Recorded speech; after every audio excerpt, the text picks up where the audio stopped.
Hello लोगोफोर Bodo Job Info YouTube चेनेलाव बरायबावबाय एक्साइज डिपार्टमेन्ट आरो फुड सेफ्टी डिपार्टमेन्ट बेयाव साख्रि ओंखारदों जेराव नोंथांमोना 10 पास जानाय लोगो लोगो एप्लाइ खालामनो हागोन कनस्टेबलाव दा बिदिब्ला गोबाव खालामला जों थांसै गासैबो अफिसियेल नटिफिकेसन नायनोसै दा बेखौ नायनो सिगां जाय नोंथांमोना चेनेलाव गोदानै फैदोंमोन साबस्क्राइब खालामना ला बेबादि जबनि आपडेट मोनबाय थानो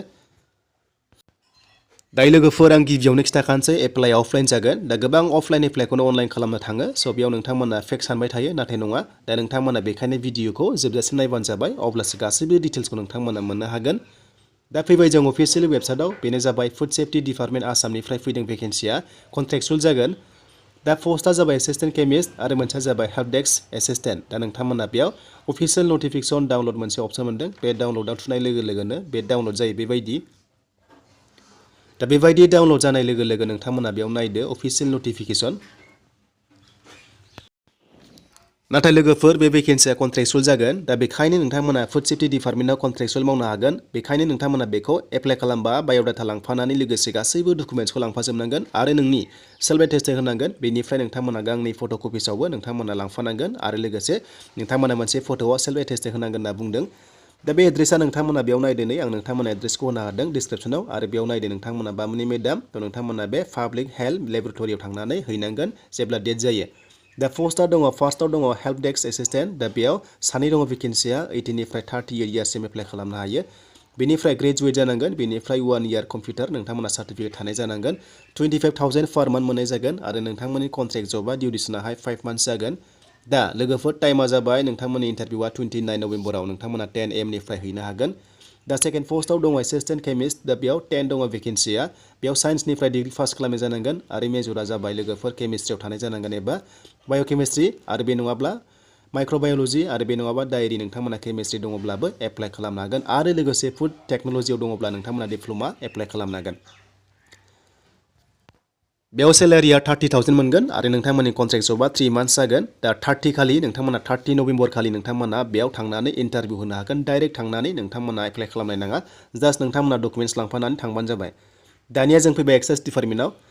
दा जों एक्साइज डिपार्टमेन्टआव फैनाय लोगो लोगो नोंथांमोना बेयाव सोर एप्लाइ खालामनो हागोन जों गासैबो डिटेल्सखौ नायनोसै बेनिफ्राय बियो अफलाइनसो एप्लाइ जागोन नोंथांमोना अनलाइन एप्लाइ खालामनाङा डाइरेक्ट नोंथांमोना अफलाइन एप्लाइ खालामनांगोन बेनिफ्राय एग्जाम डेट गासैबो ओंखारजोबखाबाय जेराव नोंथांमोना 10 पास HS पासफोरा एप्लाइ खालामनो हागोन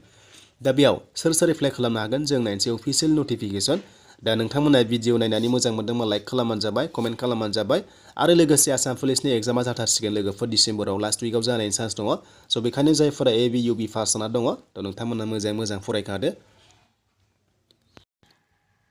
दा लोगोफोर बे भेकेन्सिया फैदोंमोन कार्बि आंलं दिफुनिफ्राय फैदों आरो बेयाव नोंथांमोना नायदो एक्साइज डिपार्टमेन्टनिफ्राय फैनाय दा भेकेन्सिया गोबां खम नाथाय नोंथांमोना बेयाव एप्लाइ खालामबा अफलाइन एप्लाइ खालामनांगोन स्टेन्डार्ड फर्मावसो फिलआप खालामनानै नोंथांमोना साबमिट खालामहैनांगोन एक्साइज अफिस कार्बि आंलंआव दा गोबां कमेन्ट्स खालामो मानो फेक होयो होननानै बे नङा नोंथांमोना फुल भिडिअ नायनांगौ अब्लासो मिथियो दा स्टेन्डार्ड फर्म होनाय लोगो लोगो नोंथांमोना मोनसे फर्मेट मोनो बेयावसो फिलआप खालामनानै हैनांगौ आरो लोगोसे गासैबो डकुमेन्ट्सखौ नोंथांमोना जेरक्स कपि खालामनांगोन सेल्फ एटेस्टेड होनांगोन आरो लोगोसे फट' कपिस नोंथांमोनाबो हरफानांगोन गावनिखौ दा बिदिब्ला लोगोफोर बे एप्लाइनि लास्ट डेटआ सोलिगोन 25 नभेम्बरसिम दानिया पस्टआ जाबाय एसिस्टेन्ट इन्सपेक्टर अफ एक्साइज माने ASI थ' नोंथांमोना बेयाव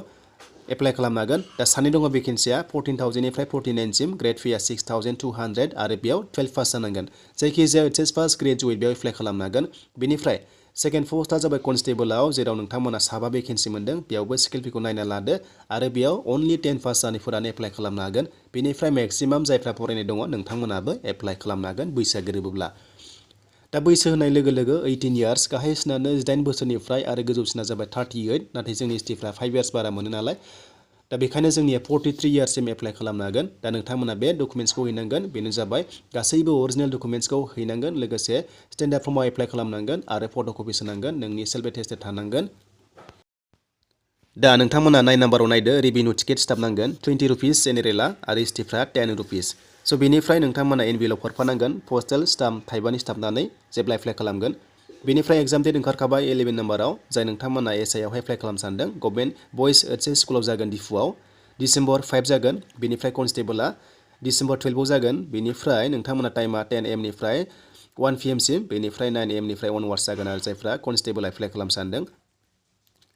दा लोगोफोर एग्जाम डेट ओंखारखाबाय जाय नोंथांमोना एप्लाइ खालामनो सानदों खालामनो हासिगोन दा बेयाव एग्जाम मार्क्सआ गासै 150नि ASI आवहाय बेनिफ्राय लोगोसे फिजिकेलावहाय बेयाव गैया दा बेनिफ्राय